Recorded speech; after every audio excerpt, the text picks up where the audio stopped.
Hey guys, how's it going? Welcome to my video. We are going to do this video on Honda stalling issues. If your Honda is idling and it stalls on you, let me tell you guys something. All right, you guys might have issues with the idle air control valve, which is part of the idle air control system. What this does is, if there's issues with that, it causes erratic or bouncing idle. It causes poor fuel economy. You're going to have a check engine light, and most probably you're going to have an OBD code of P0505, and stalling of your vehicle is possible in this situation.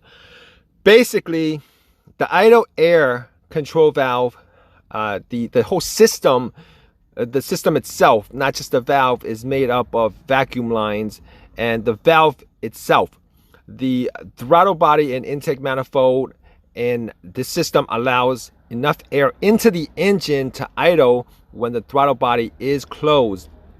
The OBD trouble code, OBD2 trouble code P0505, refers to this system to inspect for issues. The most unlikely cause is a dirty or failed IACV, which is the idle air control valve. But you guys could have issues also with the vacuum lines, the intake manifold gasket, the throttle body gasket, and the idle air control valve gasket. In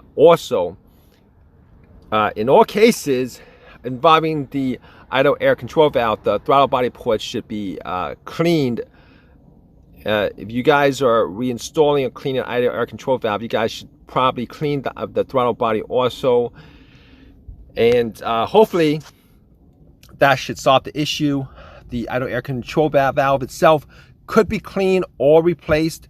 But if you have an older vehicle, you might want to replace the valve, as the valve is not very expensive. If you guys have any questions regarding this, definitely leave a question in the comment section. If you guys have any of your own personal experiences with this, definitely leave a comment in the comment section. It might help somebody else out. Please give me a thumbs up. Please subscribe. All that good stuff, right, guys? Take care.